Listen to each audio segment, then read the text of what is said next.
in the mitzvah of Chanukah, and they have to, if there's no one to light with them, they're not married, then they have to light by themselves. Now, there's even another halacha that goes as far as to say that if, let's say, our husband is at work, that the woman can light for him, and for the whole household. This is more for Sfaradim.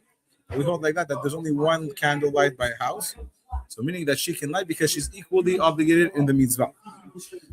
Okay, and then also the if a person now he lit already the Chanukah, he can go back home and light with the brachot for his wife, and it's good that the wife should be standing next to him. And the reason why the husband can cover his wife, well, actually the first party he covers the whole household, and the Ashkenazis have a custom that each person lights for themselves, right? So you light, your kids light, and then for your wife she doesn't have to light. Why?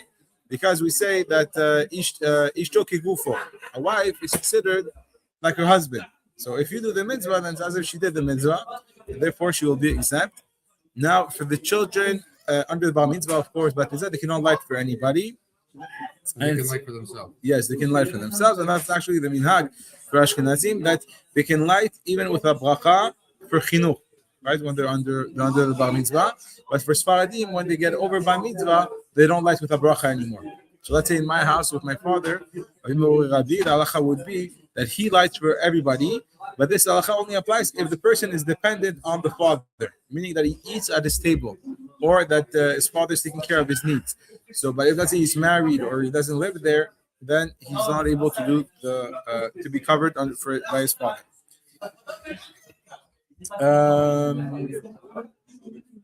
Okay, and it's also proper that there's one person that lights all the candles. It shouldn't be that you light one, then your kid lights one. You can't give it over. Yeah, you can't give it over. And also, just a quick idea that today we took to do the mitzvah mehadrin mina mehadrin.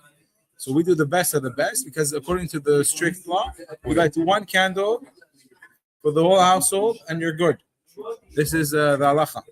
Then there's a better way to do it. Yeah, Hillel and Shammai, and there's a better way to do it is to go and light for each person of the household, and then the way that we do it today is that we light for every night an extra one, and that's Madrim and Madrin. And for Ashkenaz, you light each night for each person. Each person lights their own Chanukah, and each night they add another one.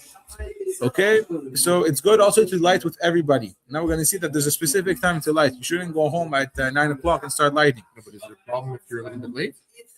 It gets dark in Montreal. Right, it gets dark. But let's say so it's 4 o'clock gets dark.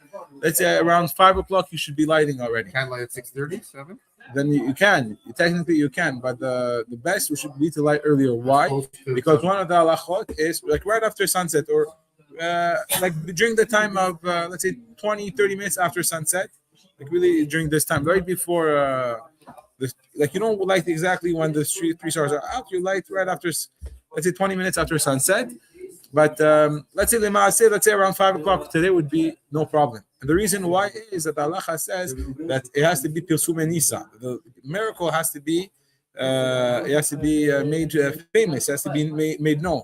That's why in Shul we light the Chanukah. The only reason we light it is the Rav Am Adrat Melech, right? There's a lot of people. No, we'll make a bracha.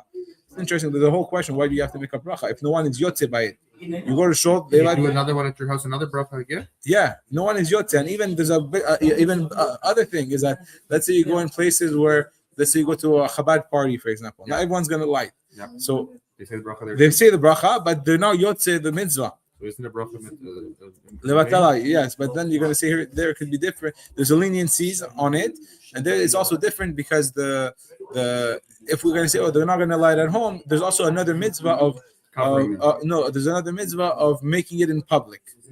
But let's say this public Chanukah is not the actual mitzvah. The mitzvah is ishu beto. A person has to light with his house. Everyone in his house has to light. This is where the mitzvah is.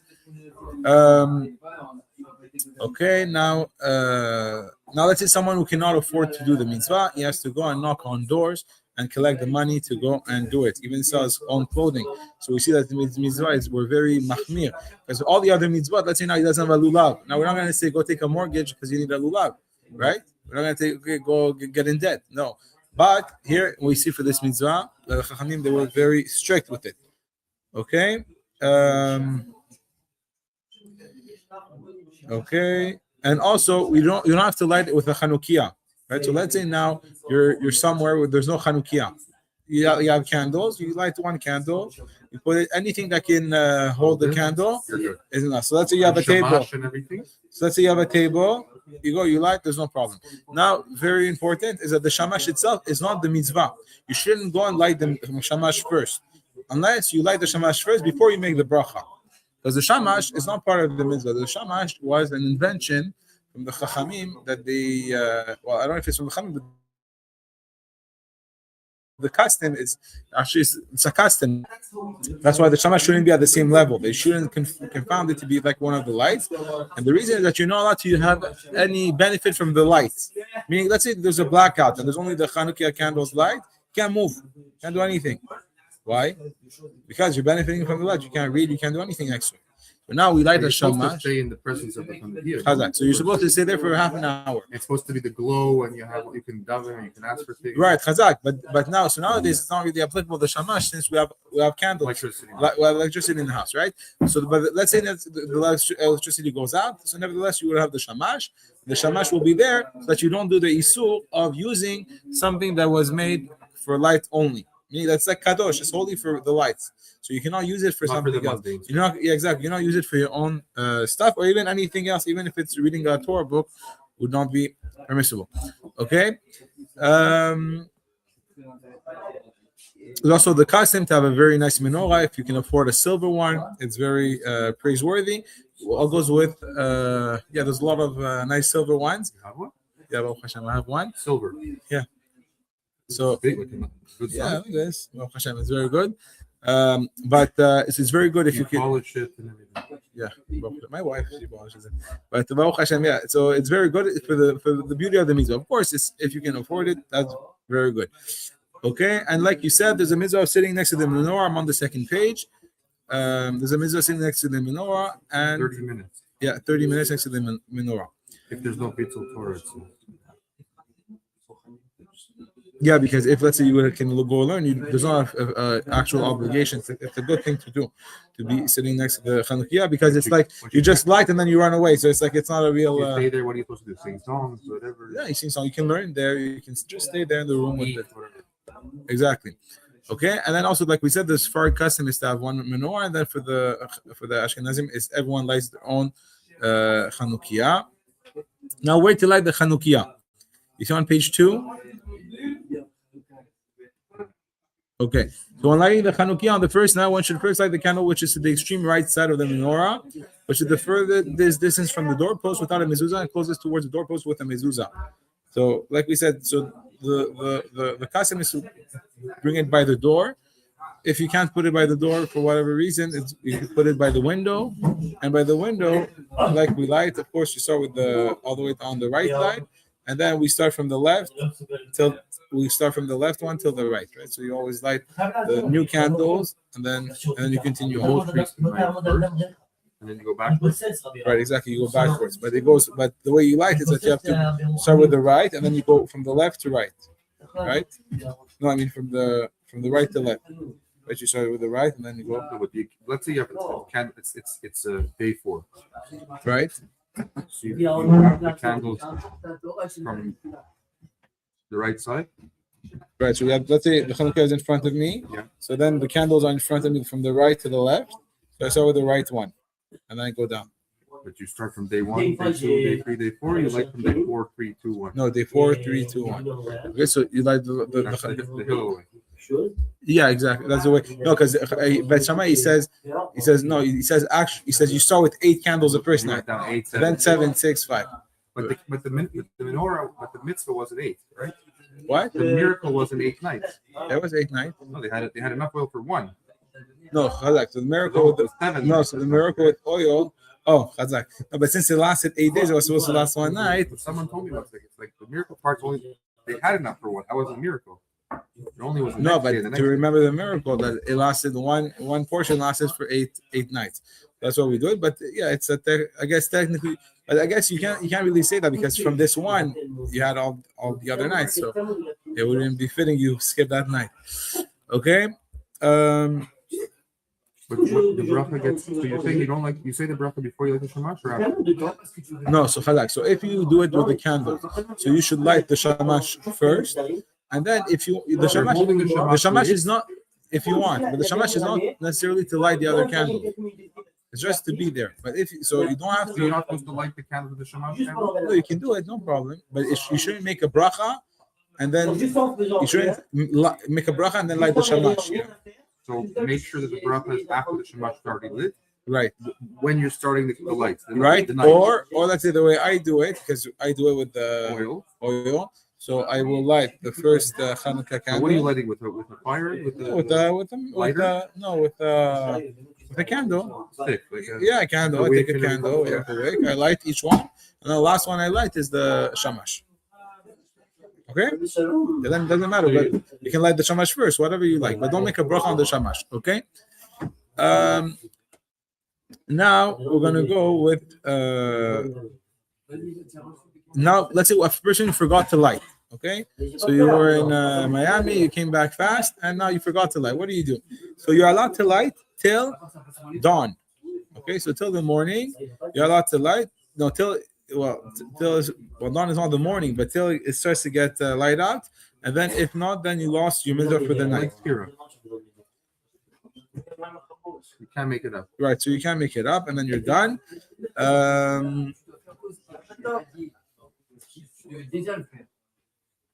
Someone say that you should not answer amen. So you should not take lights another menorah in the house where a menorah is already lit. Others say others allow you to say amen. Because it's interesting, because the halacha is that you're not allowed. That's also another issue, really. But I guess I don't know. That's another issue, that a person has to light in his house. So you can't go. Let's say now you're invited to a Chanukah party. Now you're gonna say everyone's lighting. So you don't say anything, okay? That's the way people do it. But you yourself, you can't light there. And if you do light there, you shouldn't. First of all, you shouldn't light there. But if you do light there, you have to relight at home, like we said, because you didn't do the mitzvah. The mitzvah is in your house that it should be lit. Each household should be lit. So the place where you're going to sleep. If you do it at your friend's house. No. That's very important. And many times I see even religious people, that's what they do. They come home and they're finished. Exactly. And that's what here, so that's why you have to be careful with that. Because if in your house it wasn't lit, then you're not yotze. Okay?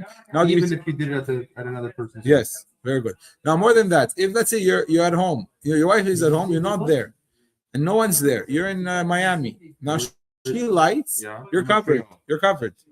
Even if I'm not physically present. Yes, you're not physically there. You didn't did it, and I'm part of the house. Exactly. Yeshiva boy, he's in Israel, but he's his mother in Montreal. He's somech on his parents because the parents they give him money and everything. And it's like he lives there all the time. No, he's there as a. Yeah, he's there here and there, and then he comes home and he still gets the money from his parents. So he's somech on his parents. He doesn't have to like. Okay, so we see that it's really the house. The mitzvah is on the house. Even if for the entire Chanukah he hasn't stepped foot in the house.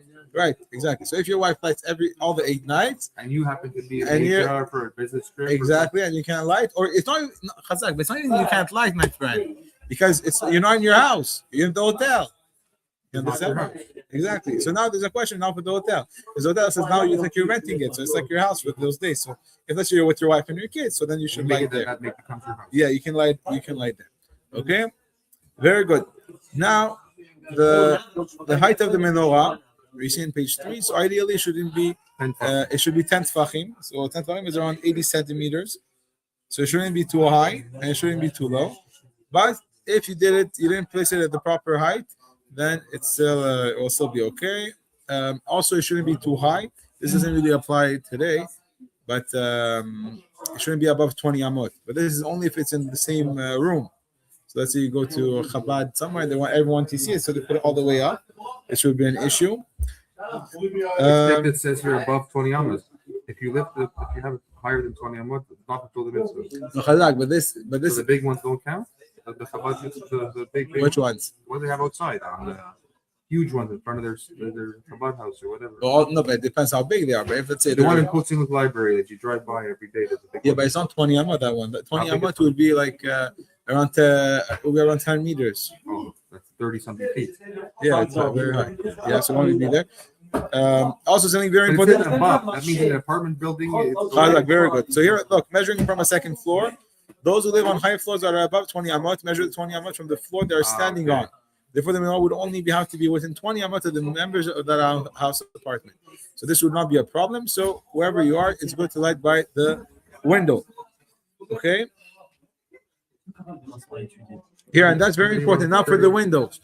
Although one should light with 10 tefachim, lighting in a location where there would be more pesum and nisa, right? Because there's a mitzvah to publicize the miracle to all the Jews. Look what Hashem did for us over 2,500 years ago, and that we're still here, and all these miracles Hashem did for us. So everyone should know about it. Therefore, it's preferable to place the menorah above 10 tefachim near a window that faces the public domain, as opposed to placing it inside one's house under 10 tefachim. So it's good to put it by the window so people will be able to see it. Now you have to avoid that danger, right? So if now it happened to me one time that my kids, they were playing and the Chanukah fell on him with the oil and everything. No, Baruch Hashem, nothing. I don't know what happened, Baruch Hashem, big miracle, but it happened. You know, they were playing and they were next to it. Knocked over. Yeah. So now we put like a couch all around it, you know, to protect it. But it's you have to be careful. So, and also you have to be there. Right, that's also very important. Yeah. So the very important halacha as well is that after 30 minutes, there's no more mitzvah. So after 30 minutes, let's say now you have to go, or your wife wants them, even you yourself, you don't want. Burn out the candles? Yes. So after 30 minutes, you can blow out the candles. With no problem. No problem. Okay. For safety, for security, whatever. No, because the halacha is that it has to be late for 30 minutes. Now everyone's already home. There's no more pirsum nisa. You already did your mitzvah, right? Now you can continue after if you didn't do it earlier, but then you did your mitzvah. Now you have to go somewhere. You have to do anything. You go, you blow them off, and there's no problem, right? So don't be like the people that are very strict, and there's nothing to be strict about and to be in danger. Some people they can burn the house down like that, right? Also, the halacha is that you cannot move your Chanukah after you place it for the mitzvah.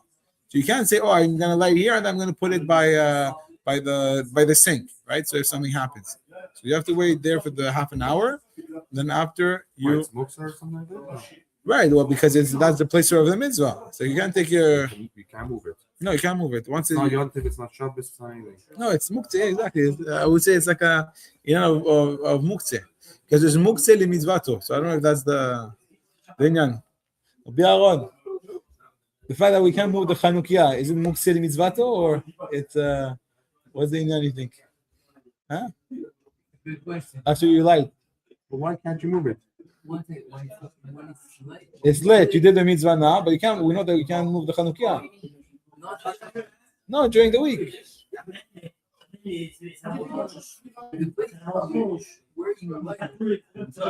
Right. Okay. What? Where you light it in the right place. Where you can get your table.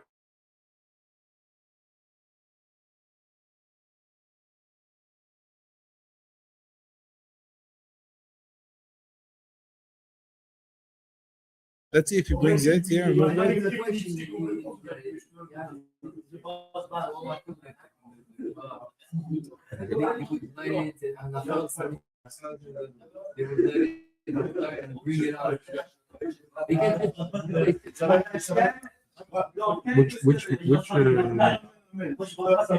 Masechta talks about Hanukkah lights?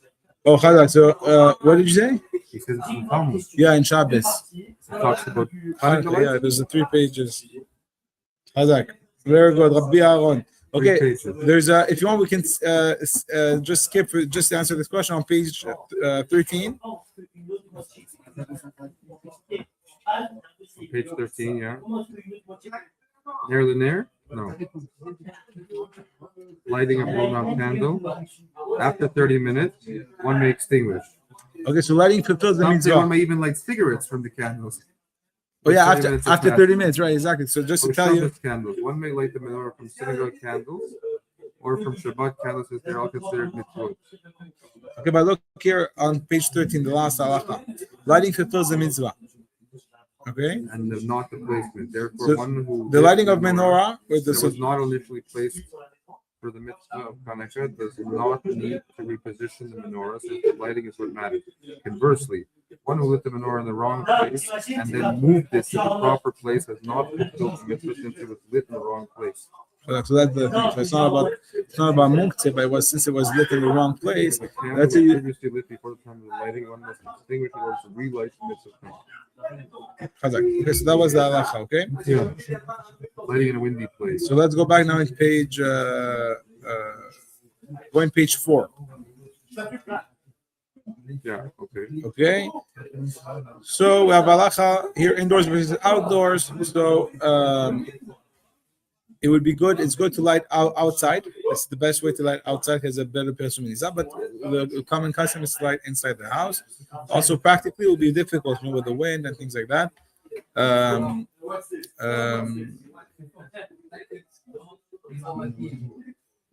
Okay, and then here also there's another thing is that if you have a concern of theft, you're living amongst the goyim, there's also leniencies. For example, that's why it says that in the halacha it says that in the time of sakana where it was dangerous, you just light your Chanukah on your table and that's it. You don't open the windows, no nothing. However, Baruch Hashem, today we're not in this position. We're in a much better position, and therefore it would be that's why we do it by the window or do it outside or by the door. Okay.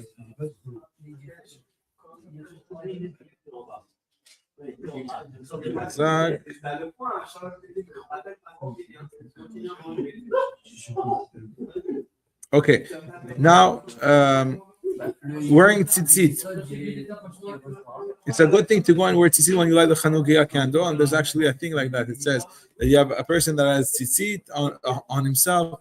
He has the mezuzah on one side and the Chanukah on the other side. It's a good protection for him. It's a good sign for him, right? To be surrounded by mizvot.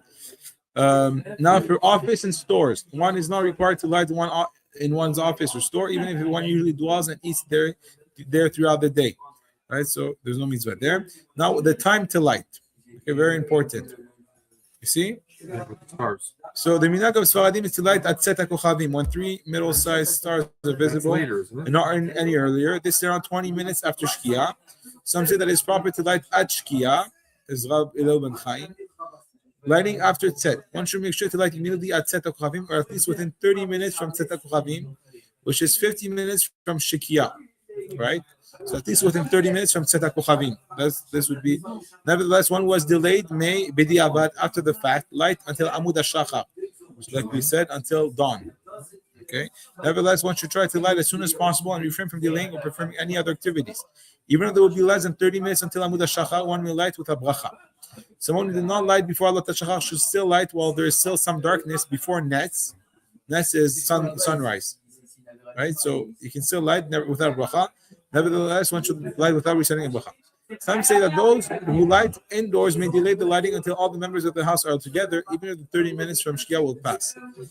So usually if let's say it's going to make a big impact on your family, if no one wants to miss it and for whatever reason, you can be a little bit more lenient, but you shouldn't delay. You should make it your best that everyone should be there on time. Now, family members who are awake, one may only recite the Halachot later in the night if at least 2 family members are up. Okay, so you cannot do it just by yourself. Some say that even one other member suffices. If one is lighting near a window in a city where people are still up, then one may light even if no other member is up. Because the problem is that you have a mitzvah to go and make it known. So if there's no one walking, there's no one outside, then you're done. Others say that after the fact, one may recite brachot even if no one else is awake. So you can also rely on this, that even if you're only by yourself, you can go and do it yourself. The next part you talked about before, the wife could do it on behalf of the family. So appointing a shaliach. No, but family's away. You can appoint a shaliach. Right, to light on his behalf, the shaliach may recite both brachot. Okay, now lighting before tzet, because before dark, someone will not have it set. May light from flag and mincha and onwards. However, one must ensure that there is enough oil for the candle to lit 30 minutes past tzet. So that's what we do on Shabbat. So, for example, on Shabbat, because we have to make sure that the candles will last at least 30 minutes. But the 30 minutes could be while into Shabbat, no? Right. So that's what it is. It has to be. So when you light, it has to be the whole time till 30 minutes after Tzet HaKochavim. So let's say it has to be. So let's say now Shabbat starts 3:50. You need to have enough. Is it the shortest Shabbat? Is it the earliest Shabbat? No. Yeah, let's say 3:50. But I mean, next week will be the Shabbat of the Chanukah. But let's say now Shabbat's gonna start at 3:50. Then you have to light, let's say 3:30. Let's say you light, and then from 3:30 till 30 minutes from 3:50. No, 3:50 is the time we light. Shkia is 18 minutes after 3:50. Let's say it was 3:50. So let's say in this case, in our example, 4:08. Now 4:08 is Shkia. No, not yet. Because we're talking Tzeta Kochavim. So let's say 20 minutes, 30 minutes after Shkia would be let's say 4:38, right? 30 minutes past the 18 minutes. The Shkia, no, 30 minutes past the Shkia. The Shkia is Safek Yom, Safek Lala. Shkia is, we don't know what it is. There's a machloket on it, right? It's half day, half night. So let's say, usually it's 20 minutes after. So let's say we're going to be more lenient, 4:28. At 4:28, it has to go 30 minutes from that time. 4:50. Yes, until 5 o'clock. So you light at 3:30, it has to go till 5 An hour o'clock. and a half. Exactly. That's why you have to go and have Special candles. the special. It's good to buy the Extra long. long ones, or to have with the oil. You have the oil with the caps, so you won't have to be worried as of a fire or something that the oil is capped. Okay. Now the prayers. Okay. Now what are the brachot? You have the first night. You have 3 brachot to do. Okay, this is something else. But let's say You should pray Mara first. exactly that you should pray Arvit first, and then you should go and do it. Because we also have the rule that when you have 2 mitzvot, one that is more common, one that is less common, go with the more common one. Exactly. So Arvit comes first, but if you didn't do it, then you can do it after. Okay, and some say that. Okay, very good. Okay, now what's forbidden to do before lighting? That's also very important. Now you have the mitzvah. You cannot just go to your party, don't know what we're going to eat, we're going to do whatever we want, and then we're going to light. No, once it's forbidden to eat. This only applies to a kabitza or more bread or mezonot. Drinks and fruits are permissible. Okay, so really you shouldn't do anything during the time of lighting. Even work is forbidden. Even learning Torah is going to be forbidden. Unless you have a shomer. Shomer is someone who's going to inform you, go light, is going to remind you so you don't forget. And it's interesting for Avrechim, it says if an Avrech has his own wife, if he's learning and he cannot go home during the time, so his wife should go light for him at the right time. Right, so we see there's a real importance to light at the right time. Okay, now let's say you have a store, right? So you should they should go to their house and light at the time and then go back. Right, so they don't have to stay the 30 minutes. Right? They just light and then they leave. And if not, they have to close very late at night. They should ask their wives to go and light for them. Now, if the wife refuses, they should know it's not my job. I don't want you come home. We'll do it together. So you can light later when you come from work. Okay, now let's say you're a guest in someone's house, so you should go and participate with them. Let's say now you sleep by let's say you go sleep by your parents now. Go for Chanukah, you go shop. You go Chanukah night by your parents with all the kids, your wife. You go in Hampstead. Okay, now you're there. You sleep the night, so you should go and participate with your father. You give him $5, and then you can participate inside with the candles. Then it becomes your mitzvah. You pay for it. Yeah, then you share in the mizah. You don't have to light by yourself. He takes the money. Is to give it to tzedakah? Doesn't matter. No, he takes the money. No, I mean it's not the money he takes. It's like the cost of the oil and the wicks. Okay. But here it's interesting. So it's only if guests have to pay for the it's only guests who are paying for their stay. So it's interesting. If guests do not pay for their stay, so let's say by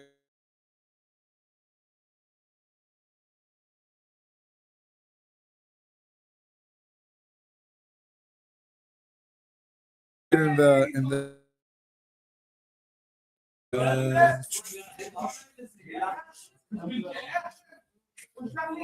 okay.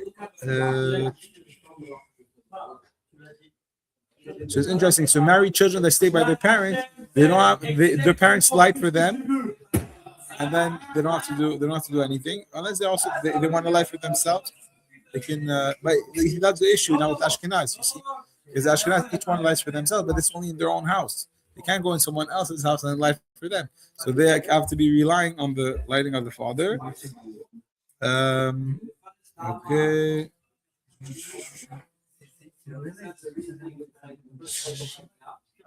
Okay, now let's go to synagogue. Okay, so we're on page 9. So lighting in the synagogue, the custom is to light in the synagogue with the brachot in order to publicize the miracle. So the custom is also to light in the morning without a bracha. So you should have at least 10 people, and some say that even the women count. Right? Others argue, but the Ben Ish Chai says the woman would count in the mitzvah. And if they're there, you have 10, you can light with the bracha. And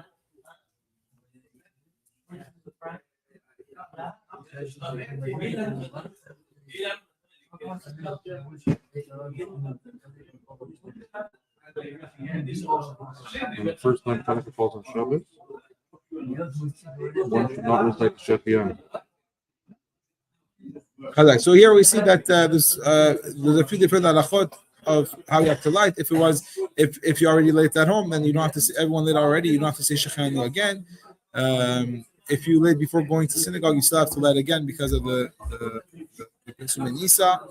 And also, if you light for everybody, when you go home, you also have to light again. Right? But if your person lives alone, should not recite Shechianu the first time when lighting again at home.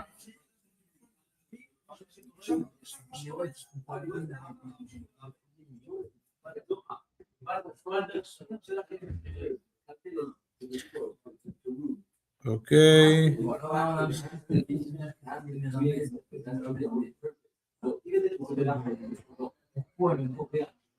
Chazak. So here the custom in the synagogue is to light from Shkia. So you don't have to wait all the way till Tzedakah Kohanim. That's why right after you do Mincha, they light, and then everyone does Arvit right away.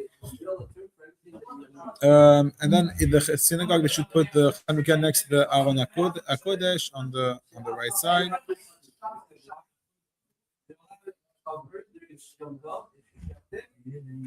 Okay, Chazak. Now the oils and the wicks. So the best oil to go and take is going to be the olive oil. The person should try to do olive oil. Then you can also do if you can doesn't have olive oil, you can use wax candles. But the best would be olive oil because it burns nicely, and it's also the way that the mitzvah. It's like really to remember the mitzvah properly. Also, you're not allowed to use any oil that smells bad or that was used for something else, or let's say it was cooking oil or it was non-kosher oil. Right, all these things will be forbidden. But however, you can use the wicks, right? So you don't have to change the wicks. Now let's say the oil went down, you can add more oil, and then you can reuse the wicks, and there's no problem. Okay. Now we said the shamash. So the shamash, you're allowed to benefit from the light, and you're allowed to use it for whatever you need. And also, you don't need to light the shamash since you already have the lights in your house.